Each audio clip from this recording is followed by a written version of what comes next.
Améliorer les conditions de vie des populations africaines en leur apportant de l'eau potable, c'est l'objectif de deux organisations non gouvernementales orientées vers l'humanitaire, Seal of Hope et Mon Beau Village.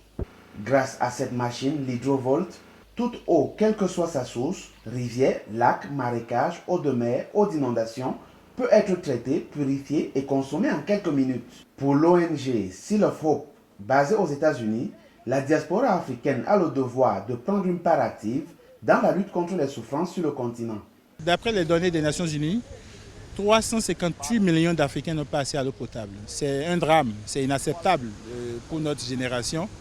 Donc c'est dans ce sens-là qu'on a décidé d'investir dans ce projet.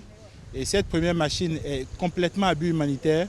Et pour sensibiliser la population et les autorités à se dire que l'eau potable, c'est possible pour tous. C'est ça notre opération. L'eau potable pour tous est encore possible aujourd'hui. Quant aux populations qui ont eu l'insigne honneur de participer aux diverses démonstrations organisées au Cameroun et au Bénin, l'hydrovolt est la solution adéquate pour avoir accès à l'eau potable. Il faut que ce soit un outil qui peut servir à une grande masse. On peut purifier l'eau de la mer comme on peut purifier l'eau du fleuve et mettre ça à la disposition de la population. L'eau potable nous apportera moins de maladies et plus de gaieté dans notre village. Surtout nos enfants qui ont parfois la maladie de la peau et tout, la diarrhée. Je suis vraiment fière, vraiment merci. Essayez un peu de penser au-delà de cette démonstration.